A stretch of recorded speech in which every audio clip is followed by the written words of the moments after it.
ساتھیوں کا، ہمارے جتنے والنٹیئرز موجود ہیں، جتنے سینئر ساتھیز ہیں، جتنے ہمارے جونیئرز ہیں، ایک ایک تو میں نام نہیں لے سکوں گا، لیکن سب ساتھیوں کا اجتماعی طور پہ آپ لوگوں کا شکریہ ادا کرتا ہوں کہ آپ نے اپنے قیمتی وقت میں سے ایک وقت کو مختص کیا اور آج ہمارے ساتھ آپ نے اس پروگرام میں شرکت کی۔ ویسے تو کار خیر اور راہ فلاح جیسے کہ ساتھی نے ذکر کیا ہے کہ الفاظ تو 4 ہیں لیکن اپنے اندر ایک وسیع ترجمہ رکھتے ہیں۔ یہ جملہ پڑھ کے مجھے آج ٹرکی کا ایک واقعہ یاد آ گیا، اسٹوڈنٹ لائف کا۔ 96 کی بات ہے جب ہم وہاں اسٹوڈنٹ تھے، تو ترکی کے ابھی کے جو پریزیڈنٹ ہیں رجب طیب ایردوان، ان کے استاد نجم الدین ایربکان، انہوں نے ایک پروگرام کا اہتمام کیا تھا استنبول کے ایک بہت بڑے میدان میں۔ اس وقت ان کی ایج تھی کوئی اراؤنڈ 75-80 کے قریب، اور انہوں نے یہ پروگرام کیا تھا فلسطین کے حق میں۔ تو اس وقت چونکہ حکومت بھی انفارچونیٹلی دوسری پارٹیز کے ہاتھ میں تھی، تو جو اسلامک ویلیوز رکھنے والی پارٹیز تھیں ان کو کافی ان کی جو ہے میڈیا میں دھلائی ہوا کرتی تھی ان دنوں میں۔ تو کچھ اخبار نویس سامنے آئے اور انہوں نے یہ کہا کہ آپ کی اپنی عمر 75-80 سال ہے، تو آج آپ فلسطین کی آزادی کے لیے یہاں نعرہ لے کے کھڑے ہوئے میدان میں اکٹھے کیے ہوئے ہیں، تو آپ کو کیا لگتا ہے کہ اگلے 5-10 سال میں کیا فلسطین آزاد ہو جائے گا؟ یعنی آپ کی اپنی عمر اس کا ساتھ نہیں دے گی یعنی۔ تو انہوں نے جو جواب دیا نا، وہ میں اصل میں ان الفاظ کے ساتھ اٹیچ کرنا چاہتا ہوں۔ انہوں نے کہا، میں آج تک نہیں بھولتا وہ تقریروں کی، انہوں نے کہا کہ میں فلسطین کو نہیں، میں خود کو آزاد کرانے آیا ہوں۔ اصل میں یہ جو الفاظ ہے نا، یہ جو فلاح ہے، یہ اصل میں ہماری فلاح ہے۔ کسی غریب کی مدد ہونا، اس کی تو چلو جو مدد ہوگی، اگر ہم نہیں کریں گے تو اللہ تعالیٰ کسی اور کو بھیج دے گا۔ جس طرح شکیل صاحب نے اپنی تقریر میں ذکر کیا کہ یہ دن تو پھرتے رہتے ہیں، آج کسی کے حصے میں، کل کسی کے حصے میں۔ ہمیں اس بات کا شکر ادا کرنا چاہیے۔ دیکھیں، ہم کہیں اور بھی ہو سکتے تھے، ہم کسی سیر و تفریح والی جگہ پہ بھی ہو سکتے تھے، ہم کسی ہوٹل میں بھی ہو سکتے تھے، لیکن یہ اللہ کا خاص کرم ہے، اس میں ہماری بھی کوئی بہادری نہیں ہے، یہ اللہ کا خاص کرم ہے کہ انہوں نے آج ہمیں اس پلیٹ فارم پہ اکٹھا کیا۔ تو یہ بیسیکلی ایسا ایک کام ہے کہ جو ہمارے ہی فائدے کا ہے۔ اگر ہمارے فائدے میں کسی کو فائدہ مل رہا ہے تو وہ ایک الگ چیز ہے، لیکن ہم نے کام کرنا ہے اپنی فلاح کے لیے۔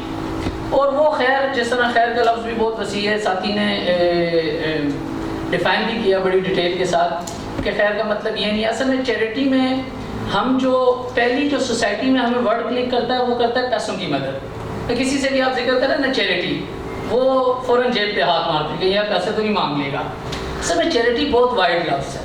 ہمارے نبی صلی اللہ علیہ وسلم کی حدیث مبارک ہے، انہوں نے اس کا ایک بہت ہی جامع اور بڑی خوبصورت ایکسپلینیشن کر دی کہ کسی کے سامنے مسکرانا بھی صدقہ ہے، یعنی اس سے آسان چیریٹی کیا ہو سکتی ہے۔ تو خیر کا مطلب قطعاً اور قطعاً یہ نہیں ہے۔ میں ہمیشہ اپنے ساتھیوں سے بھی یہ ذکر کرتا ہوں، اپنے کولیگ سے بھی یہ ذکر کرتا ہوں کہ چیریٹی کا مطلب ہرگز مالی امداد نہیں ہے، وہ سب کچھ ہے جو ہمارے پاس ہے۔ اگر ہمارے پاس صحت ہے تو ہم اس میں سے چیریٹی دے سکتے ہیں، اگر ہمارے پاس وقت ہے تو ہم اس میں سے چیریٹی دے سکتے ہیں، اگر ہمارے پاس مال ہے تو ہم اس میں سے چیریٹی دے سکتے ہیں۔ اسی سلسلے میں ایک اور واقعہ یاد آ گیا اسٹوڈنٹ لائف کا۔ جرمنی میں ہمارے ایک ٹرکش بزنس مین تھے، ماشاء اللہ اللہ تعالیٰ نے بہت ان کو دیا ہوا تھا، ٹرکش تھے بیسکلی، اور کافی مجھے جہاں تک علم تھا وہ کافی یعنی سپورٹ کرتے تھے، آرگنائزیشن کو سپورٹس کرتے تھے، یعنی جو بھی بندہ ان کے پاس جاتا تھا وہ کبھی ان کو خالی ہاتھ نہیں بھیجتے تھے۔ ایک دن میں ان سے ملنے آیا تو میں نے کیا دیکھا کہ چونکہ جرمنی میں تو مساجد الاؤڈ نہیں ہے، اب جا کے کچھ 2-4 مسجدیں بنی ہیں، پہلے اکثر یہ ہوتا تھا کہ گھروں میں انہوں نے مسجدیں بنائی ہوتی تھیں، یعنی جس کا مینار بھی نہیں ہوتا تھا اور اس کا لاؤڈ اسپیکر بھی استعمال کرنے کی اجازت نہیں ہوتی تھی۔ تو میں نے دیکھا کہ انہوں نے بہت اچھے فائنینشلی بہت اسٹرانگ بندے تھے، انہوں نے وہ کیا کہتے ہیں جس میں وہ مزدور تھالی سی جو ہوتی ہے جس میں مٹیریل وغیرہ لے کے جاتے ہیں، انہوں نے وہ اٹھایا ہوا ہے اور وہ اوپر چڑھا رہے ہیں، اوپر والی منزل تیار کر رہے تھے۔ مجھے بڑی حیرت ہوئی کیونکہ اس وقت انسان کی ایج بھی ایسی ہوتی ہے کہ وہ وسیع سوچنے کے قابل نہیں ہوتا۔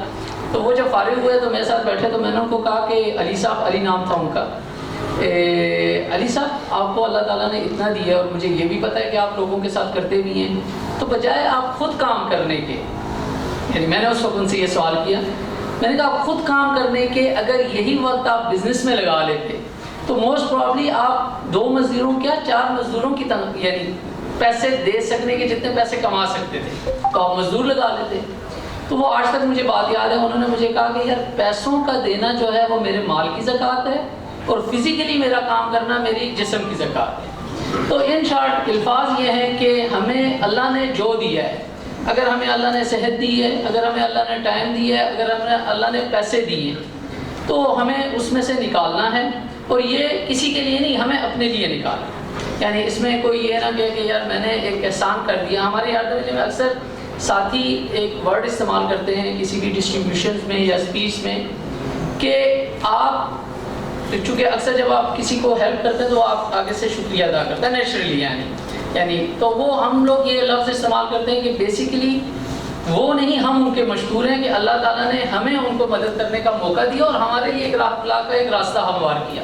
تو آپ سب ساتھیوں سے گزارش یہ ایک تو چیریٹی کے ورڈ سے بھاگنا نہیں ہے. کہ چیریٹی کا مطلب یہ نہیں ہے کہ جیب سے آپ سے کچھ مانگ رہے. آپ کے پاس جو کچھ ہے, ہمارے پاس جو کچھ ہے, ہم نے اس میں سے انشاءاللہ ایک حصہ ان کو دینا ہے. اور انشاءاللہ قوموں میں بدلتی رہتی ہیں. آج ہم پاکستان کے حالات اچھے نہیں ہیں, کل انشاءاللہ ہماری قوم ہوگی جو جس طرح کہ ماضی میں کیا ہے. یعنی ہمارے پاس مثال موجود ہے. یعنی ہمارا تو الحمدللہ ماضی بہت اسٹرانگ ہے. یعنی اسلامک پوائنٹ آف ویو سے ہم نے دنیا میں بہت فلاحی کام کیے ہیں. دنیا کا سب سے پہلا بڑا ہاسپٹل ہم نے بنایا, دنیا کی ریسرچ ہم نے کی. وہ الگ بات ہے کہ انفارچونیٹلی ہم اپنے ہسٹری سے کٹ گئے, لیکن کوئی مسئلہ نہیں. یہ ہم پہ زوال کا دور ہے, لیکن زوال کے بعد پھر عروج ہے. یعنی انشاءاللہ ہمارے پاس جو کچھ ہے ہم اسے تقسیم کرنا چاہیں. اور پھر بعد میں اس الفاظ کے ساتھ ختم کروں گا کہ تقسیم کی کوانٹٹی بھی امپورٹنٹ نہیں. حدیث میں آتا ہے کہ اب مجھے واقعہ پوری طرح نہیں یاد, لیکن کسی موقع پہ ایک صحابی نے میرا خیال ایک کھجور صدقہ کی تھی, تو حضرت نے اسپیشلی ان کو ہائی لائٹ کر کے کہا تھا کہ ان کی یہ کھجور پتہ نہیں کتنے مالی امداد سے بھاری ہے. کیا تھا؟ خلوص تھا. ہم اپنے خلوص کو قائم رکھیں, دعا بھی یہ کریں کہ اللہ تعالیٰ ہمارے خلوص کو ہمیں استقامت نصیب فرمائیں اور ہم جو کریں وہ اللہ کی رضا کے لیے کریں. اور یقیناً اسپیشلی والنٹیئرس کو کہہ رہا ہوں, چونکہ ینگ والنٹیئرس ہیں ہمارے, جو سینئر ساتھی ہیں وہ تو جانتے ہی ہیں. آپ جو ایکشن لے رہے ہوں گے کسی کے لیے, یقین جانیے میں لکھ کے دے سکتا ہوں کہ اس کا فائدہ آپ کو ملے گا. آخرت کی بات تو الگ ہے, وہ تو چلو ایک ایمان کی بات ہے. اس دنیا میں ملے گا, فائنینشلی بھی ملے گا, اسٹیٹس بھی ملے گا, اور وہ سب کچھ ملے گا جو آپ چاہتے ہیں. یعنی صرف یہ کہ طریقہ کار ڈفرینٹ ہے. اب یہ مثال کے طور پہ کار فلاح میں جس طرح ہم زکوٰۃ کی بات کرتے ہیں کہ 2.5% ہے, یہ چونکہ ایک بلیف کی بات ہے اس لیے کہہ رہا ہوں. اب دنیا کا کامیاب ترین یا بہترین میتھمیٹک کا آپ بندہ لے آئیں, اس سے پوچھیں کہ بھائی جان 100 میں سے 2.5% نکلے تو کتنے بچے گے. وہ جو مرضی کیلکولیشنز کر لے, جو فارمولے استعمال کر لے, وہ آپ کو 2.5 نکال کے 97.5 بتا دے گا. 97.5 بچتے. لیکن اللہ اس کے برعکس کہہ رہا ہے. اللہ کہتا ہے نہیں 97 نہیں بچتے. اللہ کہتا ہے 100 ہو جاتے, 200 ہو جاتے, ایون دین 700 ہو جاتے. تو اٹس مین یہ بلیو ہے. تو ہمیں بھی یہ بلیو ہے کہ اگر ہم انشاءاللہ چیریٹی کا کام کریں گے, اپنا ٹائم دیں گے, اپنا نالج دیں گے, اپنے پیسے دیں گے, تو انشاءاللہ ہمیں اس دنیا میں بھی بدلہ مل جائے گا, اسٹیٹس بھی مل جائے گا, پیسے بھی مل جائیں گے, سب کچھ مل جائے گا. تو دعاؤں میں یاد رکھیے. انشاءاللہ اس پلیٹ فارم کے ساتھ جڑے رہیے, چاہے پلیٹ فارم کوئی بھی ہو. میں سے بھی آدم علی کو نہیں کہہ رہا, کوئی بھی پلیٹ فارم جو چیریٹی کا ورک کر رہا ہے اس کے ساتھ جڑیے رہیے. یہ ہمیں زندگیوں میں بہت سی چیزیں ون کرنے کے مددگار ثابت ہوتا ہے. بہت شکریہ آپ لوگوں نے ٹائم نکالا. ساجد صاحب کا دوبارہ اور ساری ٹیم کا بہت شکریہ ادا کرتا ہوں کہ انہوں نے یہ پروگرام آرگنائز کیا. آپ سب ہمیں بھی دعا میں یاد رکھیے گا, انشاءاللہ ہم بھی آپ کو دعا میں یاد رکھیے گا. اسی الفاظ کے ساتھ خدا حافظ.